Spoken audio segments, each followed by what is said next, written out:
In this problem, we have 4 equipotential lines drawn like this, and I'm going to label them -600, -500, -400, -300 volts, and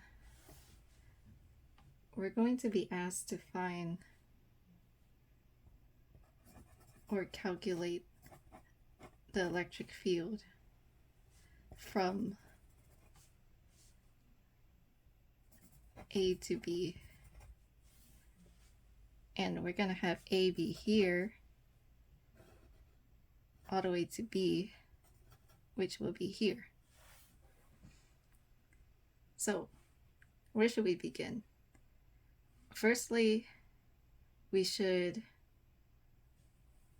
see how we could represent the electric field lines with the equipotential lines that we have drawn already. So remember that the E field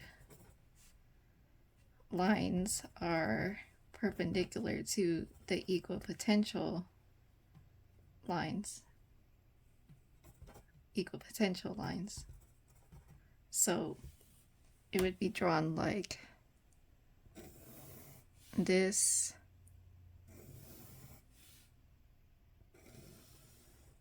something like this, and we're gonna show that they're perpendicular, and the direction is from higher voltages to lower voltages. So -300 voltage, this equipotential line is on the higher end and this is the lower end, so it would move in this direction. Okay, so we have our electric field lines and our equipotential lines. Now how do we connect them in an equation?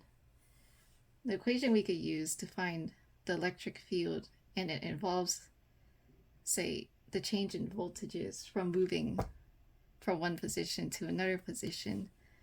We could use this equation. The change in voltage from A to B is equal to negative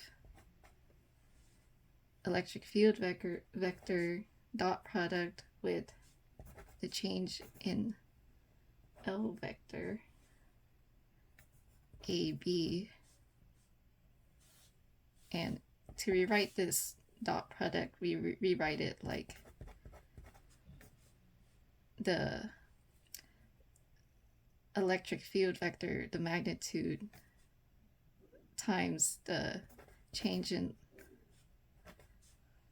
L vector cosine theta EL.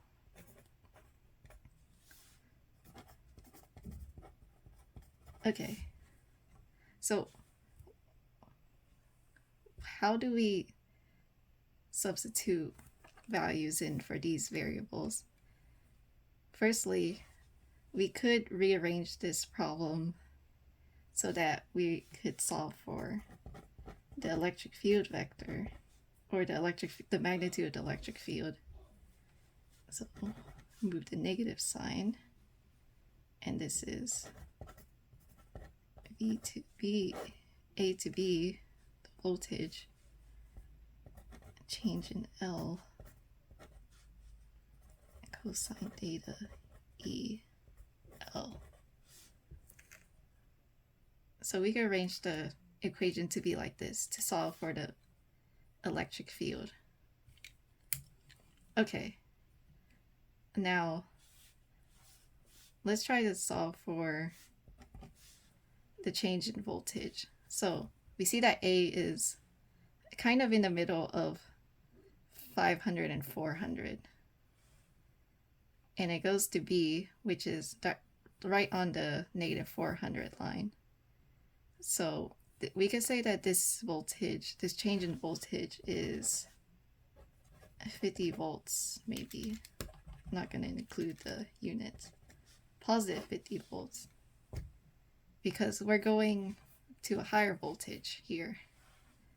And Now we have to find the change in the L vector, which is really just like a vector from one position to another position. So from A to B.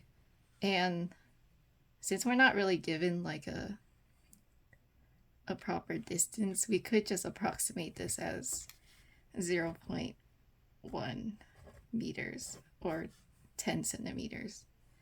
And we have our angle of the electric field line and the change in the L vector. So we know that the change in the L vector is like this, and the electric field vector goes like this.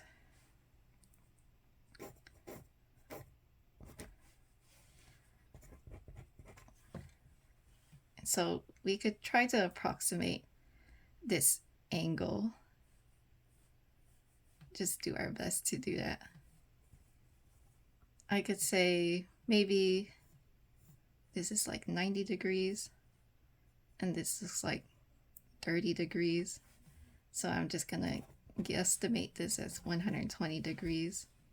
So cosine 120 degrees.